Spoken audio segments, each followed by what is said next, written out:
Shalom peuple de Dieu, que le Seigneur vous bénisse. Nous sommes contents de vous revoir encore. Nous sommes contents de vous savoir en ligne, en soutien pour cette chaîne, mais aussi en soutien pour la parole de Dieu, parce que souvenez-vous, c'est la parole de Dieu qui nous a invités. Alors nous sommes bien heureux que vous ayez aimé notre culte introductif, notre culte d'introduction, et nous sommes convaincus que vous serez toujours bénis, parce que ce n'est pas de nous qu'il s'agit, il s'agit de Dieu lui-même. Et quand Dieu intervient, il bénit toujours. Quand Dieu intervient au travers des hommes, il guérit, il rend libre. Voilà, alors telle est notre mission dans cette chaîne. Nous parlons autour de la liberté, autour de l'évangile du Seigneur Jésus-Christ.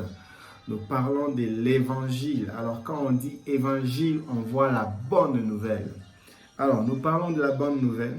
La bonne nouvelle, elle est destinée à ceux-là qui sont faibles, à ceux-là qui sont perdus, à ceux-là qui sont déçus, à ceux-là qui n'ont pas la possibilité d'accéder au royaume des cieux parce qu'ils ont été rejetés par la société, parce qu'ils ont été rejetés par les églises, parce qu'ils n'ont pas la capacité d'entrer dans les églises, parce qu'ils n'ont pas la possibilité de fréquenter une église, ou bien parce qu'ils n'ont pas acquis la connaissance.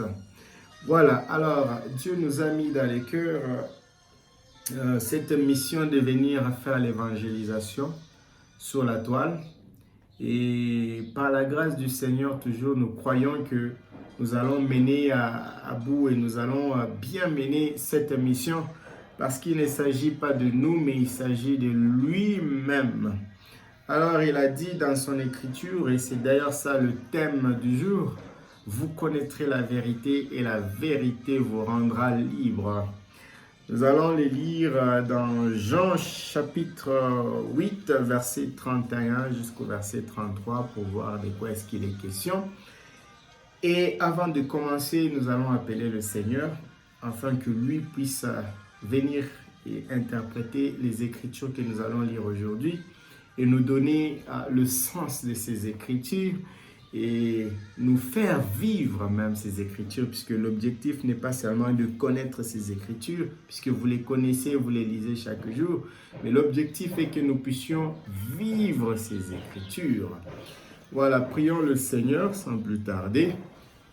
Bien-aimé Seigneur Dieu, notre Dieu, c'est toi, on t'appelle Jésus-Christ. Voici que tu nous as donné encore une fois la grâce de nous retrouver ici et nous sommes infiniment reconnaissants. Pardonne nos fautes, nos manquements, nous pouvons avoir nous avons peut-être failli à certains endroits. Nous demandons ta miséricorde parce que nous ne sommes pas dignes même de nous approcher de toi. Peu importe ce que nous sommes, qu'on porte les habits des dignitaires des églises ou pas, Dieu bien-aimé, toi tu es le seul digne et saint. Voilà donc que tu as permis à ce que ton serviteur puisse te servir ce soir et que tes bien-aimés fils et filles soient encore là pour écouter ta parole. Nous nous abandonnons entre tes mains, sois celui qui dirige toutes choses, amène-nous à la perfection, parce que nous savons que toi tu es parfait et tu veux que nous puissions te servir dans la perfection. Accompagne-nous donc comme nous nous abandonnons entre tes mains, au nom de Jésus-Christ. Amen. Voilà, que le Seigneur vous bénisse. Nous sommes convaincus que vous avez été bénis lors de la séance d'ouverture. Et aujourd'hui, nous allons plus particulièrement parler de la vérité, puisque le peuple de Dieu, ou alors vous êtes peuple de Dieu, vous êtes les fils et filles de Dieu, peu importe les noms qu'on vous a attribués, mais vous êtes filles et fils de Dieu. Alors Dieu, il veut nous faire connaître la vérité, parce qu'aussi longtemps que tu es ignorant, tu ne peux pas te développer, tu te sentiras toujours sous-guidé, tu te sentiras toujours comme si tu n'avais pas ta liberté, comme si tu étais soumis à quelque chose qui te presse sur la terre, qui veut toujours te garder en bas. Voilà, mais Dieu a promis dans son écriture qu'il va te faire connaître la vérité. Et cette vérité, quand tu l'auras su, cette vérité va te rendre libre. Voilà, alors nous allons lire notre thème principal du jour, c'est Jean chapitre 8, versets 31 à 33. Lisons au nom du Seigneur Jésus-Christ. Voilà, Jésus dit alors aux Juifs qui avaient cru en lui. Il dit aux Juifs qui avaient cru en lui, si vous restez fidèles à mes paroles, vous êtes vraiment mes disciples. Ainsi, vous connaîtrez la vérité et la vérité vous rendra libre. Amen. Ils lui répondirent, nous sommes les descendants d'Abraham et nous n'avons jamais été esclaves des personnes. Comment peux-tu nous dire, vous deviendrez libres? Voyez, cette écriture se rapporte toujours à Matthieu 22, du verset 14. Quand Dieu lance son invitation, il le lance à son peuple qui est supposé être le peuple de Dieu. Ça signifie les dignitaires des églises. Ceux qui connaissent, ceux qui pensent qu'ils connaissent la vérité. Ceux qui pensent, ils supposent être ceux-là à qui Dieu doit toujours se révéler. Ceux-là qui ont reçu la faveur de Dieu. Malheureusement, ce n'est pas toujours le cas puisque ils sont remplis de l'orgueil et ils ont une sainteté préfabriquée qui n'est pas la sainteté que Dieu nous exige. Parce que la sainteté que Dieu nous exige, c'est de considérer les autres comme étant au-dessus de nous-mêmes. Vous voyez, celui qui est dans la faiblesse, la sainteté de Dieu exige que tu puisses te rabaisser jusque dans sa faiblesse pour le relever au même niveau que toi. Voilà, ça c'est la sainteté de Dieu. Maintenant, ici, vous allez remarquer que ces gens, ils étaient tellement orgueilleux, ils pensaient tellement qu'ils étaient fils de Dieu, qu'ils étaient plus proches de Dieu, qu'ils n'avaient pas besoin de connaître quoi que ce soit, puisqu'ils connaissaient déjà tout. Donc, ils avaient déjà la soi-disant sainteté préfabriquée là. Donc, et voici comment ils répondent au Seigneur quand il demande. Il dit, si vous restez fidèles à mes paroles, vous êtes vraiment mes disciples. Ainsi, vous connaîtrez la vérité et la vérité vous rendra libre. Dans notre version de la Bible, on dit, et la vérité vous affranchira. Voilà. Alors, vous comprenez donc qu'il y a certaines personnes qui pensent posséder la sainteté de Dieu, qui pensent être saints, qui pensent être dignes. Et ce sont ces gens-là qui ont chassé les autres des églises. Et ce sont ces gens-là qui ont bloqué même l'accès au salut à d'autres personnes. Voilà. Mais par la grâce de Dieu, nous verrons c'est quoi la vérité. Nous n'allons pas les condamner, non, puisque Dieu, il ouvre les yeux de qui il veut. Ils peuvent être aussi aveuglés. Il ne faut pas oublier. Et ils peuvent être aveuglés pour que toi, tu puisses recevoir la vérité. De la même façon, nous allons le lire dans les passages bibliques. Jésus-Christ, il était plus ami à des prostituées, des brigands, ces genres de personnes-là qui sont rejetées par la société. Pas parce qu'il a choisi d'être ses amis, non. Non. Il a choisi d'être avec eux, non.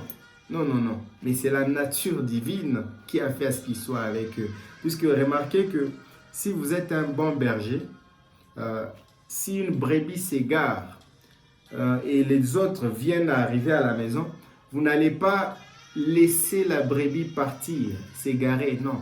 Mais vous allez plutôt laisser les autres brebis qui sont déjà en sécurité pour aller récupérer la brebis qui est égarée. Voilà ce que le Seigneur Jésus-Christ faisait. Voilà, alors malheur à vous si vous êtes parmi ces gens qui pensent, qui prétendent posséder la vérité et qui ne veulent rien entendre de la parole de Dieu, la parole du Seigneur. Voilà, alors ici nous avons vu comment ces gens ont dit, comment peux-tu nous dire vous deviendrez libres? Alors que nous sommes enfants d'Abraham, nous sommes fils d'Abraham, nous n'avons pas besoin de liberté, nous sommes libres. Voilà, alors cette écriture est annoncée, ou alors cette plateforme est destinée pour ceux-là qui veulent comprendre et écouter la vérité, parce que c'est cette vérité qui nous rendra libres. Voilà, lisons encore ici nous allons lire encore ici dans Ésaïe chapitre 55, oui, et le verset 6 au verset 7, pour comprendre ou bien apprendre quelque chose de ces versets-là. Voilà, ici il est dit ceci dans Ésaïe 55, versets 6 à 7. « Tournez-vous vers le Seigneur maintenant qu'il se laisse trouver. Faites appel à lui maintenant qu'il est près de vous. Que l'homme sans foi ni loi renonce à ses pratiques. Que l'individu malveillant renonce à ses méchancetés passées. » D'accord? Ou alors à ses méchantes pensées, à ses méchancetés. Qu'ils reviennent tous au Seigneur, car il aura pitié d'eux. Vous voyez? Qu'ils reviennent à notre Dieu, car il accorde un large pardon. Ça, c'est vraiment notre thème. Nous sommes en train d'entrer dans le vif du sujet.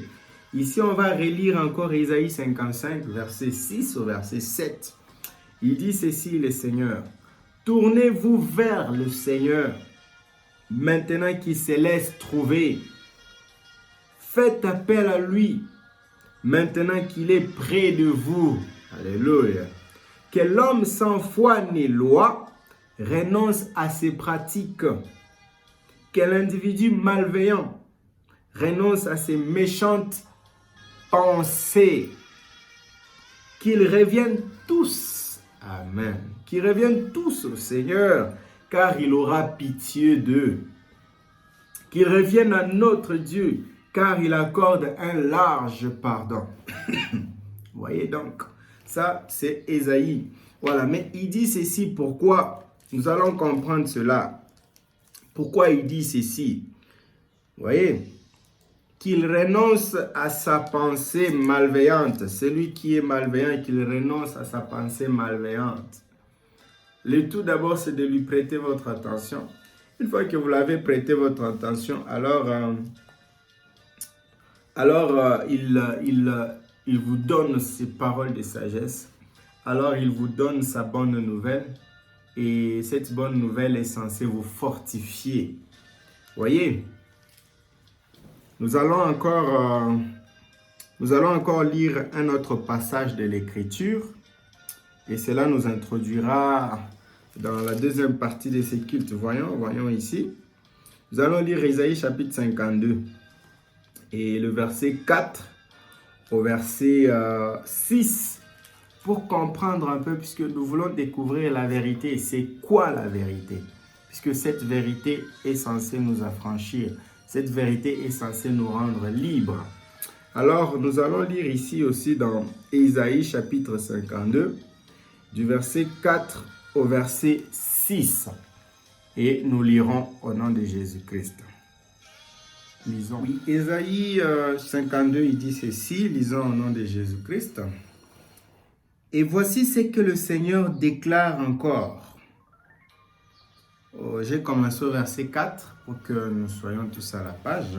« Et voici ce que le Seigneur Dieu déclare encore. Au début de son histoire, mon peuple alla se réfugier en Égypte. À la fin, les Assyriens les maltraitèrent. Dans la situation présente, qu'ai-je donc à gagner? » Ça, c'est le Dieu, c'est le Seigneur qui parle. Dans la situation présente, qu'ai-je donc à gagner? Mon peuple a été amené prisonnier sans dédommagement. Vous voyez, dans cette situation, le Seigneur n'a rien à gagner. Ceux qui les tyrannisent sont triomphants. Un peu comme vous pouvez être tyrannisé par le péché, tyrannisé ou alors maltraité, assujetti par le mal. C'est possible. Comme je vous l'ai dit dans la fois passée, celui qui veut être aidé, il doit d'abord accepter l'état dans lequel il se trouve. Vous voyez, les prostituées avec qui Jésus traînait, les malfaiteurs, il fallait qu'ils puissent d'abord accepter. Et ils acceptaient l'état dans lequel ils se trouvaient. Ce n'est pas comme ceux-là qu'on vient de lire ici. D'accord? Dans Jean 8. Ce n'est pas comme ceux-là. Eux, ils ne voulaient pas. Eux, ils ne connaissaient même pas. Ils ne se rendaient pas compte de l'état dans lequel ils étaient. Ils se pensaient être justes. Comme vous aussi, peut-être, vous pouvez peut-être être en train de se penser juste. Non, vous n'êtes pas juste. Moi non plus, je ne suis pas juste. Mais on nous demande d'abord de reconnaître cette place-là. Si nous reconnaissons notre faiblesse, alors Dieu est prêt à nous accorder sa grâce. Voilà, ici, la parole de Dieu dit, qu'ai-je donc à gagner dans cette situation? Mon peuple a été amené prisonnier sans dédommagement. Ceux qui les tyrannisent sont triomphants. Et sans cesse, mon nom est tourné en ridicule. Voyez, sans cesse, le nom de Dieu est tourné en ridicule. Excusez, je suis en train de brancher quelque chose sur mon ordinateur. Voilà, alors, son nom est tourné en ridicule. Pourquoi? Puisque son peuple est maltraité. La soi-disant création de Dieu est maltraitée, mal vue par le monde, ou alors le péché l'entoure, le domine. Et ça fait à ce que le nom de Dieu soit mal vu, mal pris dans la société. Vous voyez, est-ce que Dieu peut permettre ceci? Est-ce qu'il y a tous ces genres de questions qui se posent? Tout ça parce que, voyons pourquoi. Mon nom est tourné en ridicule. C'est pourquoi, un de ces jours, mon peuple va savoir qui je suis. Vous voyez? Donc, le peuple de Dieu ne connaît pas qui est son père. C'est pourquoi il est maltraité. Ils sont pris dans le péché, engloutis dans le péché, parce qu'ils ne connaissent pas qui ils sont. Le jour qu'ils connaîtront la vérité, cette vérité va les rendre libres.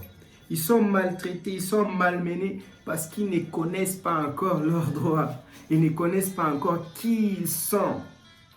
Vous êtes dans le péché parce que vous ne connaissez pas encore qui vous êtes. Vous êtes en prix, donc vous êtes dans votre noirceur parce que vous ne connaissez pas encore qui vous êtes.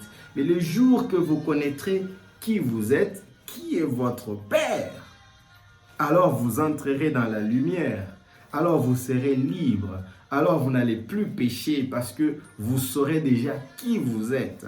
Vous connaîtrez la vérité et cette vérité vous affranchira, vous rendra libre. Telles sont les paroles du Seigneur. Voyez donc? Et donc, vous devez tout faire, tout ce qui est dans votre possibilité pour connaître qui est votre Père. Puisque la promesse dit un jour, un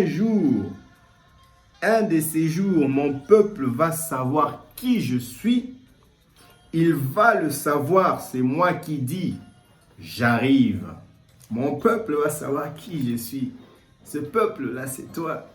Alors, je vous ai dit que quand on parlera d'Israël, ça c'est écrit dans la Bible, nous, dans notre cas, prenons nous, puisque nous sommes le vrai Israël. Nous sommes les vrais Israélites en esprit, le peuple que Dieu, ou alors la sémence, le peuple, l'héritier, les héritiers que Dieu a promis à Abraham.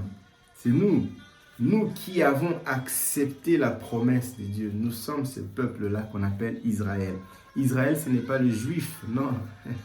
Israël, ce n'est pas ceux qui habitent dans la terre Israël. D'accord? Ça, c'est par rapport à l'histoire. C'est les types, quoi. C'était un exemple de ce qui va arriver. Cela ne dit pas que parmi les Juifs, il n'y a pas les Israélites. Non, il y a aussi les Israélites parmi les Juifs. Voilà, alors, ça c'était par rapport à la mission ou alors par rapport à la connaissance. Dieu nous promet que un jour, il nous fera connaître qui il est. Et ces jours-là, alors, son peuple va sortir de la condition dans laquelle il se trouve. Voilà, alors nous allons continuer toujours à lire. Et cette fois-ci, nous allons lire un long verset, mais nous allons les lire en sautillant. Il s'agit du verset qui nous parle maintenant de qui est ce Dieu-là. il nous parle maintenant en accomplissant cette prophétie où ce jour doit arriver où le peuple de Dieu doit connaître qui est Dieu. Le peuple de Dieu doit connaître qui il est, afin de sortir de l'esclavage du péché, l'esclavage de la maladie, puisque la Bible, nous comprendrons qu'elle nous dit que le péché produit la mort. Donc, le péché produit la maladie. Les péchés, c'est ça qui produit tout ce que vous voyez de mal. Donc, tout ce que vous voyez, c'est un accomplissement du péché. Tout ce que vous voyez, c'est une conséquence du péché. Nous n'allons pas entrer dans l'histoire, mais même la mort a été introduite parce que l'homme a péché. L'homme a refusé d'écouter la loi de Dieu. Alors, la mort est venue puisque Dieu avait dit, les jours que vous en mangerez, certainement vous mourrez. Voilà, mais là n'est pas notre thème, là n'est pas notre sujet. Nous allons plus nous focaliser sur notre sujet et les autres sujets viendront plus tard selon que Dieu nous accompagnera, selon que Dieu nous les montrera plutôt. Voilà, alors ici lisons dans Ésaïe chapitre 53. Vous avez compris que je prends mon thème toujours dans Ésaïe, puisqu'il s'agit en réalité de la prophétie qui parle du salut du peuple de Dieu. Ésaïe a parlé du salut du peuple de Dieu.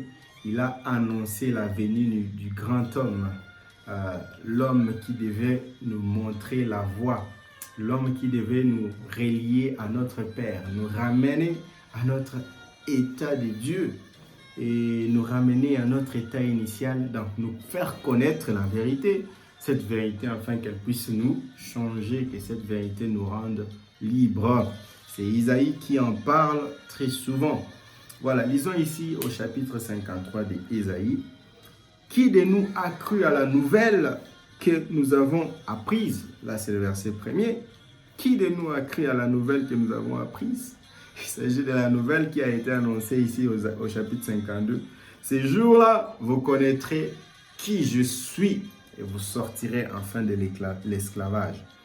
Puisque si vous lisez juste au verset 7, on dit qu'il est beau de voir venir franchissant les montagnes un porteur de bonnes nouvelles, ainsi de suite, nous l'avons vu la semaine passée.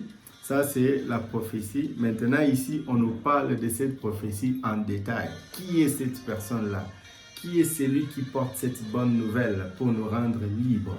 Lisons. Qui de nous a cru la nouvelle que nous avons apprise? Qui de nous a reconnu que le Seigneur était intervenu? Alléluia. Qui de nous, qui de nous a cru?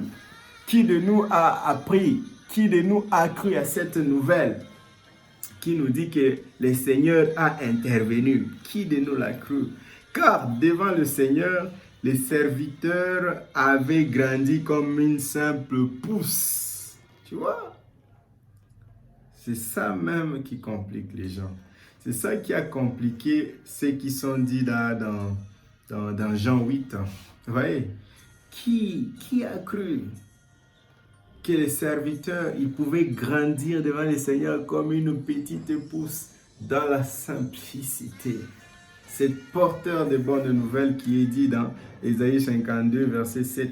Il est dit encore ici. Car devant le Seigneur, les serviteurs avaient grandi comme une simple pousse, comme une pauvre plante. Vous voyez? Qui sort d'un sol desséché, il n'avait pas l'allure ni les genres de beauté qui attirent les regards. C'est lui qui porte la bonne nouvelle. C'est lui qui doit accomplir. Un jour, mon peuple va savoir qui je suis.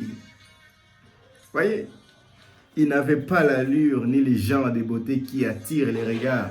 Il était trop effacé pour se faire remarquer.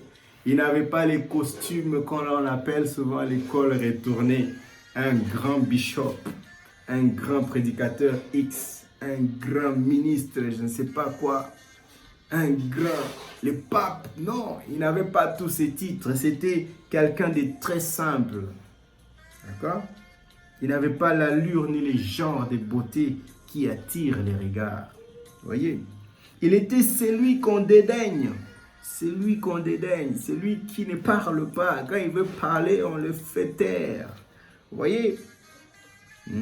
C'est lui qu'on ignore. Il était la victime, le souffre-douleur. Nous l'avons dédaigné, nous l'avons compté pour rien, comme quelqu'un qu'on n'ose pas regarder. Or, il supportait les maladies qui auraient dû nous atteindre. Alléluia. Il supportait les maladies qui auraient pu nous atteindre. Et pourtant, nous ne l'avons même pas considéré. Qui est cette personne-là? Connaître cette personne-là, c'est être libre. Connaître cette personne-là, c'est ne plus être sous la domination des Assyriens. Ce n'est plus être sous la domination du péché. Connaître cette personne-là. C'est très important de connaître cette personne-là. Puisque quand vous connaîtrez cette personne-là, vous saurez alors d'où vous venez. Et vous saurez que vous êtes fils de Dieu. Et sachant que vous êtes fils de Dieu, ça va vous donner une autre dimension. Ça va vous donner un autre regard sur le monde. On n'allait plus considérer la vie de la même façon parce que vous, au moins, vous connaîtrez la vérité. Qui est cette personne-là? On dit ici au verset 6, si on peut sauter, « Nous errions tous ça et là, comme un troupeau éparpillé. C'était chacun pour soi, mais le Seigneur lui a fait subir les conséquences de nos fautes à tous. » Qui est cette personne-là? Nous étions en train d'errer, malmenés par le mal, malmenés par le péché, malmenés par la tendance actuelle du monde, malmenés par le péché, malmenés par l'incrédulité, malmenés par la maladie, malmenés par tous les maux que vous connaissez. Vous voyez? Mais le Seigneur lui a fait subir les conséquences de nos fautes à nous tous. C'est lui qui a porté la charge de toutes nos fautes. On l'a arrêté, jugé, supprimé. Mais qui s'est soucié de son sort? Or, il était éliminé du monde des vivants. Il était frappé à mort du fait que des crimes de mon peuple. Donc, il était frappé de mort pour les crimes que lui n'a pas commis, mais pour les crimes que nous avons commis plutôt. Qui est cette personne? Connaître cette personne, c'est avoir la vie. Connaître cette personne, c'est être libre. Connaître cette personne, c'est prendre sa vie en main. Voyez, on continue ici vers les derniers versets, on dit, on va lire au verset 11 jusqu'au verset 12. Après avoir subi tant de peines, on est en train de lire en sautant, mais vous, dès que vous avez un temps libre, lisez tous les chapitres 53, Isaïe chapitre 53. Après avoir subi tant de peines, dit le Seigneur, mon serviteur verra la lumière de la vie. Il en fera l'expérience parfaite. Les masses humaines reconnaîtront mon serviteur comme le vrai juste. Voilà, les masses humaines reconnaîtront mon serviteur comme le vrai juste. Lui qui s'est chargé de leurs fautes. On reconnaîtra mon serviteur. Donc, les masses humaines reconnaîtront mon serviteur qui était juste. C'est lui le vrai juste. Pourquoi? Parce qu'il a porté sur lui il a porté sur lui toutes les charges de nos fautes, toutes les charges de leurs fautes. Voyez, parce qu'ici il était dit, mon peuple est malmené, il est prisonnier sans dédommagement par les tyrans, tout ça. Tout ça, pourquoi le Seigneur dit, il n'y trouve pas intérêt. Et tout ça, c'est parce que son peuple ne sait pas qui il est. Mais un jour, son peuple saura qui il est. Puisqu'on a eu l'habitude de l'appeler seulement Dieu. Dieu. Dieu. Mais ça, c'est abstrait. Ça fait à ce que ça les minimise un peu. Ça les met un peu en bas, quoi. Ça les minimise. Oui, dire Dieu, on peut avoir plusieurs dieux. Votre téléphone peut être votre Dieu. Votre, je ne sais pas quoi peut être votre Dieu. Tout ce que vous placez en avant, tout ce que vous mettez en avant, c'est votre Dieu. Et maintenant ici, vous ne connaissez pas Dieu. Vous êtes en train de dire seulement Dieu, Dieu, Dieu, sans le connaître. Maintenant, vous avez la possibilité, comme ici nous l'avons vu dans Ésaïe chapitre 55, on a dit que maintenant que vous avez la possibilité de voir le Seigneur, tournez-vous vers lui, appelez-lui. Oui, mais appelez-lui qui? C'est ça que nous allons voir ici. Voyez, il en fera l'expérience parfaite. Les masses humaines reconnaîtront mon serviteur comme le vrai juste, lui qui s'est chargé de leurs fautes. C'est pourquoi je les place au rang de plus grands. C'est avec le plus puissant qu'il partagera le butin, car il s'est dépouillé lui-même jusqu'à en mourir. Il s'est laissé placer au nombre des malfaiteurs. Il a pris sur lui les fautes des masses humaines. Il est intervenu en faveur des coupables. Oui, il fallait d'abord être coupable. Et lui, il vient intervenir en notre faveur, nous qui sommes coupables. Ça, c'est l'évangile du Seigneur Jésus-Christ. Ça, c'est la mission du Seigneur. Ça, c'est la mission de cette personne-là. Mais qui est cette personne-là? Nous lirons plus tard. Nous sommes en train d'y aller petit à petit, puisqu'il faut connaître la vérité. Et quand on veut connaître la vérité, on n'est pas pressé. On y va petit à petit, afin de ne rien rater. Voilà, mais souvenez-vous que cette connaissance ne sert à rien si vous ne la vivez pas. Ici, on nous a dit qu'il faut renoncer à nos méchantes pensées. Il faut y renoncer, mes bien-aimés. Après avoir connu c'est quoi la vérité, après avoir connu qui vous êtes, ça vous amènera à laisser le mal que vous faites. Ça vous amènera à abandonner maintenant toutes ces choses-là parce que vous le faisiez étant ignorant. Maintenant que vous connaissez la vérité, cette vérité doit vous rendre libre. Cela ne veut pas dire que vous n'allez pas tomber, non. Vous pouvez tomber, mais vous n'allez pas vous plaire dans votre... Vous n'allez pas avoir le plaisir de faire le mal. Vous n'aurez pas ce plaisir d'être tombé, non. Cela vous ramènera toujours à chercher à rentrer dans le bon ordre avec votre Sauveur, celui qui vous a retiré les délais. Cela vous permettra de connaître cette personne, connaître qui vous êtes, vous permettra de ne pas traîner avec les démons. Qui sont les démons? Ce ne sont pas des hommes, non, non, pas du tout. Mais les démons, c'est tout ce qui vous attire vers le mal.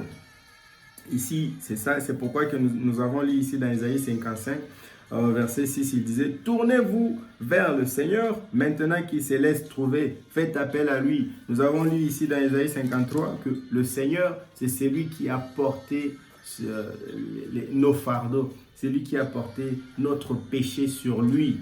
C'est lui le Seigneur. C'est vers lui là que nous devons nous tourner pendant qu'il se laisse voir. Qui il est? Il est un avec la parole, si, puisque toute la parole, toute la Bible parle de lui. Nous le connaîtrons. Ne soyez pas pressés. Vous allez connaître qui est ce Seigneur. Et je vous donne juste des références bibliques, des références des Écritures, là où vous allez vous-même lire toutes les sciences, en fait, les religions principales, quoi. Entre autres, l'islam, le catholicisme ou le protestantisme parlent de la même personne. Chez les musulmans, on l'appelle Issa.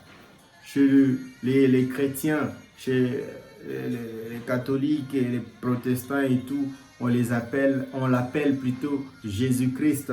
C'est la même personne, c'est lui que nous devons découvrir. Mais est-ce qu'il s'agit de connaître l'histoire de cette personne? Non. C'est ça même la religion, connaître l'histoire, faire rentrer toujours les choses dans l'histoire. Alors que Dieu, il dit, je ne suis pas un Dieu des morts, je suis un Dieu des vivants. Je suis vivant, je suis. Il ne s'appelle pas j'étais. Qui est cette personne-là? Quand on connaîtra cette personne, alors nous serons libres. Quand nous connaîtrons la vérité, nous serons libres. Comme je l'ai dit, je ne prétends pas avoir la vérité, non. Mais par la grâce de Dieu, je vous montre selon que l'Esprit du Seigneur l'a placé sur mon cœur et selon les Écritures. Que Dieu vous bénisse. Lisons ici, comme nous sommes déjà en train de terminer cette séance, nous allons lire ici dans Luc verset 4. plutôt Luc, Luc chapitre 4, et nous allons lire le verset 16 au verset 19, puisque lui aussi il parle de la même personne, mais cette fois-ci, ici, on nous raconte l'histoire de Jésus-Christ qui veut accomplir exactement ce qui est dit dans Ésaïe, partout là où nous venons de lire. Ici, il dit ceci, Luc chapitre 4, verset 16 au verset 19. Jésus s'est rendu à Nazareth, où il avait été élevé. Le jour du sabbat, il avait été élevé.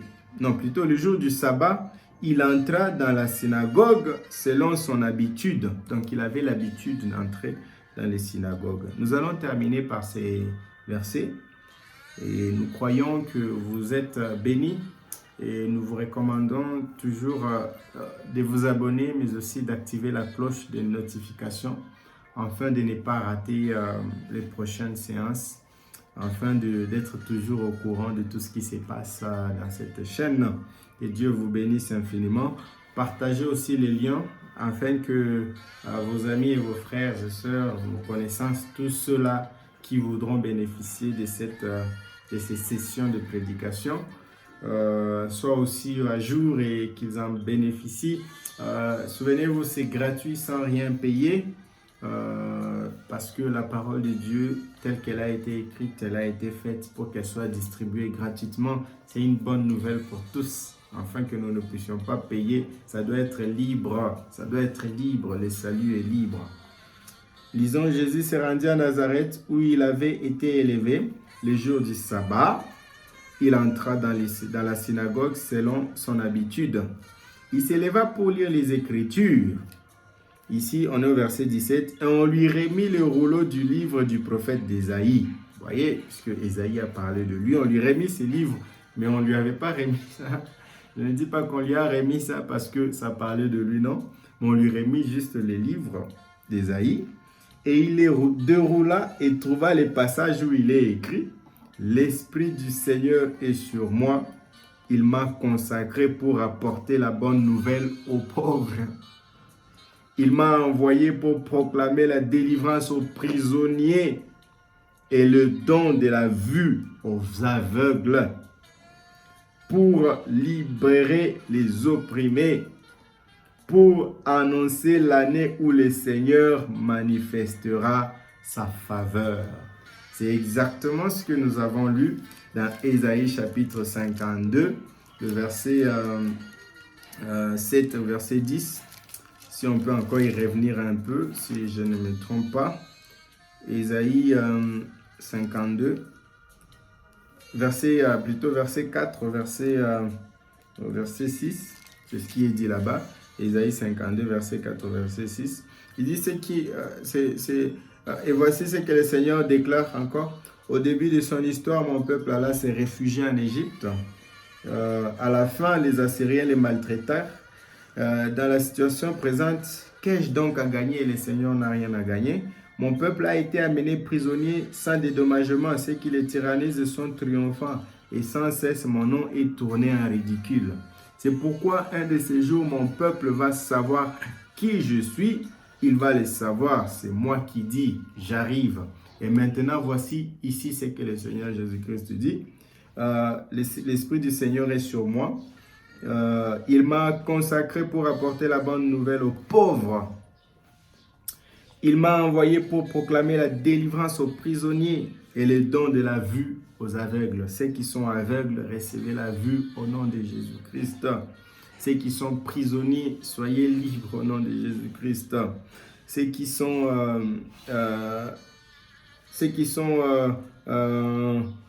ici il dit apporter la bonne nouvelle aux pauvres. Ceux qui sont pauvres, soyez riches au nom de Jésus-Christ. Puis Jésus roula les livres, le rendit aux serviteurs et s'assit. Toutes les personnes présentes dans la synagogue fixaient les yeux sur lui. Alors il s'est mis à leur dire: ces passages de l'Écriture est réalisé aujourd'hui pour vous qui m'écoutez. Donc Jésus-Christ confirmait qu'il venait de réaliser la prophétie qui disait que le peuple de Dieu sera libre qui va donner la vue aux aveugles, qui va proclamer l'année ou alors le jour de la miséricorde de Dieu. Voilà notre Seigneur. Voilà la personne qui est citée dans Ésaïe chapitre 53.